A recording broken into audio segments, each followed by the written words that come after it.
I caught the travel bug at a young age. It started with family vacations, then wild adventures, and eventually cultured experiences. Now I get to do it all, and better yet, I get to share it with you on the Destination Guide. The historic Hotel Alex Johnson is the crown jewel of Rapid City, South Dakota. A brick monument to a bygone era that's anchored this downtown for more than 80 years. We broke ground in 1927 here, and just 1 year later, the hotel on July 1st, 1928 opened. That's an amazing thing to happen considering we didn't have the large equipment, and although this was just nothing but human spirit and teamwork. The hotel bears the name of its founder, who served as vice president of the Chicago and Northwestern Railroad. Johnson called his hotel the showplace of the West, and presidents and celebrities agreed. In all, 6 presidents have stayed here. The hotel was, at once, a shrine to the Sioux Indian Nation and an homage to Germanic Tudor architecture.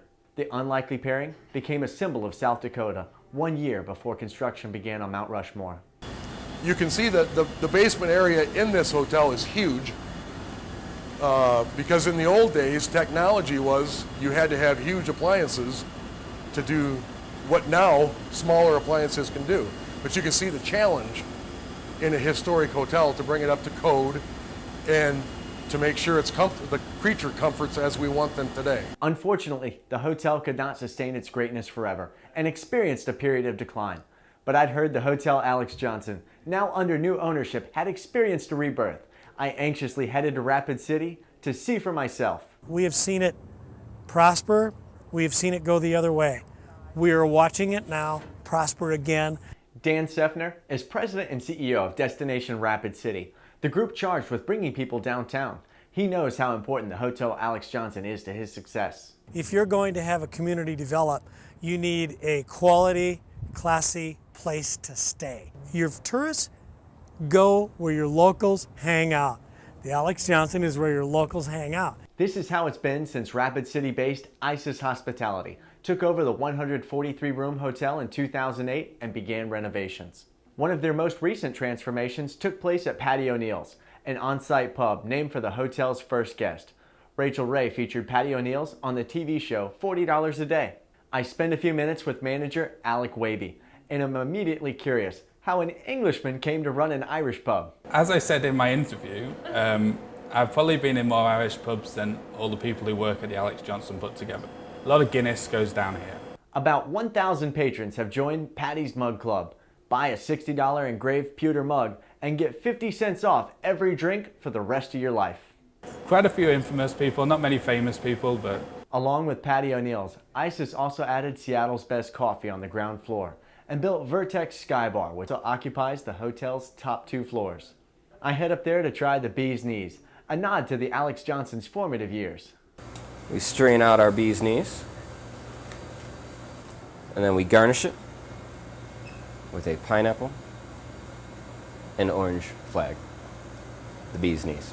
One of the most significant changes ISIS made was reopening and staffing the hotel's kitchen. The total customer satisfaction is obviously tops on my mind. And how do we achieve that is through a lot of fresh products and homemade dishes. I don't really believe in bag in the box or scoop and serve. I like to make as much as possible from scratch, if not everything from the kitchen. Like at Vertex, as of last Friday, everything is homemade. Every dessert, only fine sea salts are used. And buying quality ingredients are a part of providing a good guest experience.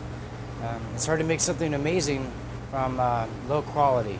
So we try to buy the best quality and then go from there. With the kitchen operating at a high level, the Alex Johnson's banquet and meeting spaces also experienced a rebirth. The meeting space is great. It's very unique. There's a lot of character, a lot of architecture.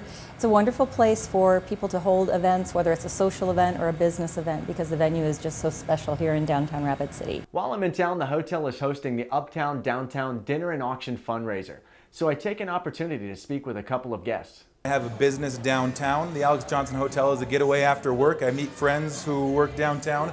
At Patty O'Neill's, I go over, have a beer, I come up to the Vertex. I can take professional colleagues to the Vertex Club where I have a membership, and it just becomes a great opportunity to enjoy the best of what downtown has to offer. Yeah, no, it's great. It's fun. It's It's a lot of history downtown and beautiful architecture, and we love the Alex Johnson. As does the rest of downtown, which has benefited from the Alex Johnson's renaissance. If you were here probably, let's say 5 years ago, on a Friday or Saturday night there'd be people down here, but during the week, it's really quiet. You come down here during the week now and you go downtown, there's people out everywhere. And we had this opportunity come up next to the Hotel Alex Johnson, so we decided to take it, and we've been doing great ever since. With my time winding down, I head up to the 8th floor to meet Bob Almond, chief engineer on the renovations. The 8th floor is where the ghost of a little girl is said to come out and knock on doors at night. Bob never believed in ghosts prior to this job. I believe this building does have something a little special in it. Which is something on which we can all agree. I mean, look around, it's fantastic. They've done just an absolutely fabulous job. When you walk in, you can really get that sense of just the history that there is here. It's a beautiful property, and people really do enjoy that.